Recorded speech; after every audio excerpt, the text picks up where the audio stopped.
70 वर्षीय वृद्ध को हुआ brain haemorrhage. Doctor Dinesh Patel ने ऑपरेशन कर बचाई जान। 70 वर्षीय वृद्ध को अचानक ब्रेन हैमरेज हो गया। परिजनों द्वारा उसे मरणासन हालत में रीवा शहर स्थित भगवती नर्सिंग होम लाया गया, जहां डॉक्टर दिनेश पटेल ने ऑपरेशन कर मरीज की जान बचाने में सफलता पाई। बता दें कि रीवा जिले की सिरमौर तहसील अंतर्गत एक ग्रामीण निवासी 70 वर्षीय वृद्ध अचानक बेहोश हो गया। वृद्ध की हालत देख उसकी पत्नी और बच्चे घबरा गए। आनंद फानन में मरीज को मरणासन हालत में भगवती नर्सिंग होम लेकर आ गए, जहां विंध्य क्षेत्र के वरिष्ठ neuro surgeon doctor Dinesh Patel ने मरीज की पूरी जांच कराई, जिसमें ब्रेन हैमरेज होना पाया गया। डॉक्टर पटेल ने मरीज का तत्काल ऑपरेशन करने की जरूरत बताई। परिजनों की सहमति मिलने के बाद मरीज का ऑपरेशन किया गया। उपचार के बाद मरीज की हालत अब स्वस्थ बताई जा रही है।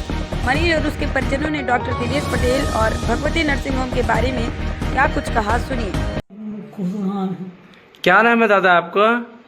राम सजीवन वर्मा। कहाँ से आना हुआ है आपका? सिरमौर। अच्छा, दिक्कत क्या थी आपको? Brain haemorrhage. क्या समस्या थी? घुटना के बगल में हाँ रहा समझ नहीं। हाँ। सर की नस पे सर की नस क्या हो गई थी? ब्लड का रिसाव हो रहा था। हाँ ब्रेन हैमरेज था। हाँ 12 जनवरी को नाइट में हुआ था। हाँ। फिर सर के पास आया नाइट में, तो सर ने 13 जनवरी को ऑपरेशन किया पापा का। अच्छा, रिलैक्स धीरे धीरे मिल रहा है पूरी तरह से। मतलब किस कंडीशन में लेके आए थे दादा को? कंडीशन तो बेहोशी हालत में थे। हाँ। उल्टी हो रही थी, बोल नहीं पा रहे थे। हाँ। बट एक हफ्ते बाद होश आया है। इसके बाद ट्रीटमेंट चल रही है। अभी लेफ्ट साइड बिल्कुल नहीं चल रहा, बाकी चीजें बोल पा रहे हैं, खा पा रहे हैं। खाना पीना खाते हैं? खाना पीना खा रहे हैं, बोलते भी हैं? बोल भी रहे हैं। अच्छा, तो ऑपरेशन के बाद आराम है?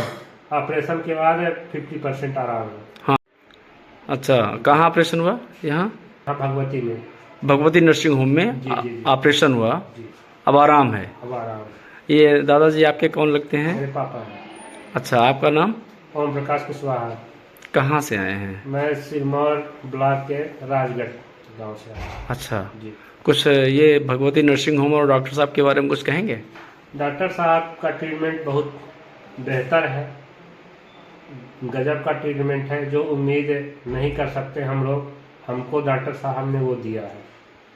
अच्छा।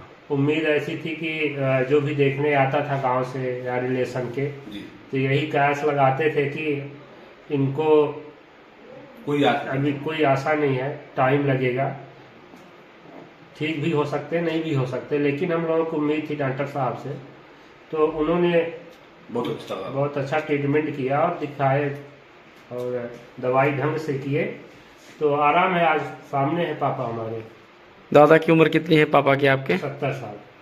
अच्छा अच्छा। आप पूरी तरह से मतलब लगभग आराम है? लगभग आराम पूरी तरह से। अभी ट्रीटमेंट चालू है। 15 दिन में आते हैं सर के पास, तो वही लेके जाते हैं, दवाई लाते हैं। बोल पा रहे हैं ढंग से, खड़े नहीं हो पा रहे हैं, वो भी होंगे धीरे धीरे, हाथ पैर चलेगा। अच्छा जी ठीक। सर, आपके पास एक ब्रेन हेमरेज के पेशेंट आए थे, उन जिनकी उम्र करीब 70 साल की थी। आपने उनका ऑपरेट किया और अब वो पहले से बेहतर है। क्या किन चुनौतियों का सामना करना पड़ा 70 साल के बुजुर्ग किया ऑपरेशन करना ब्रेन हेमरेज का? किन चुनौतियों का आपको सामना करना पड़ा?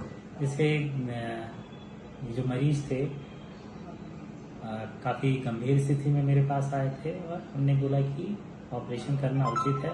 लगभग हम ये मानते हैं कि प्लॉट साइज 3 पे 3 लेवल पे हम मानते हैं। एक तो छोटा, एक मॉडरेट साइज का, एक लार्ज साइज का।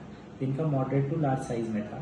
दूसरा ये एक अच्छा था कि इनको सीधी तरफ था और ये दिमाग के सीधे हिस्से में था, जहाँ से उनका लेफ्ट तरफ की शरीर की कंट्रोल रहती है। राइट हैंडेड थे तो उनका बोलना, सोचना, समझना लेफ्ट साइड से था दिमाग में। ये सबसे अच्छी बात हुई। तो इनका ऑपरेशन किया गया। चुनौतियां भी बहुत थी कि ओल्ड एज है, बहुत दिन वेंटिलेटर पे रहे और साथ में उनको शुगर की बीमारी थी। तो ये सब चुनौतियों के कारण उनका स्टे लंबा रहा, लेकिन उनके घर वाले और हम सब लोग लगे रहे। फाइनली आज वो बातचीत कर रहे हैं, सब समझ रहे हैं, अपने से खाना पीना खाते हैं, एक तरफ के हाथ पैर कम चल रहे हैं। कितनी ताकत आएगी ये समय तय करेगा और फिजियोथेरेपी के साथ और इलाज के साथ तय होता है। लेकिन समय से पहुंचे, समय से उनके बच्चों ने डिसीजन लिया, ये सबसे अच्छी बात रही मरीज के लिए। और उनके बच्चे कभी डरे और घबराए नहीं, उन्होंने बोला जो कुछ भी होगा हम लगे रहेंगे। इसी के कारण हमें भी सफलता मिली और मरीज के घर वालों को भी सफलता मिली। कितना वक्त लगा ऑपरेशन करने में? ये लगभग मुझे जो याद है लगभग 1.5-2 महीने लग गए थे उनको। ऑपरेशन में कितना टाइम लगा? ऑपरेशन में लगभग 2 घंटे के करीब। 2 घंटे में ऑपरेशन हुआ। दूरबीन पद्धति से हमने इनका ऑपरेशन किया था और लगभग 2 घंटे में हो गया। अमूमन लोग मान लेते हैं कि जैसे ब्रेन हेमरेज हो गया तो ब्रेन डेड हो गया और लोग लापरवाही करते हैं, तो उस कंडीशन में क्या करना चाहिए? क्या आपकी सलाह क्या है कि जब ब्रेन हेमरेज हो किसी पेशेंट को तो उसके लिए क्या बेहतर उपचार हो सकता है? हमें तुरंत सबसे पहले अगर ब्रेन हेमरेज हमें लग रहा है या किसी को लग रहा है कि लकवा मार दिया, मरीज को तो समझ में आता है कि लकवा मार दिया, तो हमें तुरंत न्यूरोसर्जन के पास जाना चाहिए और बड़े हॉस्पिटल में जाना चाहिए। 2 फायदे हैं, क्योंकि वहाँ पे मैनेजमेंट उसका अच्छा हो जाएगा और डिसीजन तुरंत हो जाएगा कि ऑपरेशन करना चाहिए या नहीं करना चाहिए और बेस्ट इलाज उसको मिलने लगेगा। हमें छोटे अस्पतालों या छोटी जगह जहाँ न्यूरोसर्जन अवेलेबल नहीं है वहाँ पे उन अस्पतालों में नहीं रोकना चाहिए। अभी जैसे मैं एक थोड़ा उदाहरण देता हूँ, 3 दिन पहले मेरे पास एक मरीज आई थी और लगभग 60-65 ईयर्स की थी। 3 दिन पहले उनको ब्रेन हेमरेज हुआ, वो छोटी जगह पे बैठे रहे और जब हालत बिगड़ी, मरणासन हुए तो मेरे पास आए। मैं उनको नहीं बचा पाया, जबकि उनका लगभग बचना तय था। तो अगर उनके बच्चों ने, परिजनों ने अगर टाइमली डिसीजन लिया होगा तो अम्मा जी बिल्कुल स्वस्थ हो जाते हैं। जैसे किसी को ब्रेन में हेमरेज है तो कितने घंटे के अंदर उसको ट्रीटमेंट मिल जाना चाहिए? ऐसा कह पाना तो मुश्किल होता है, डिपेंडिंग ऑन साइज, और एज अर्ली एज पॉसिबल, जितना भी जल्दी हो। अगर आप आधे घंटे में पहुंच पा रहे हैं, 1 घंटे में पहुंच पा रहे हैं, जितना भी जल्दी आप बड़े अस्पताल में पहुंच जाते हैं उतना आपके बचने की संभावना बढ़ जाएगी।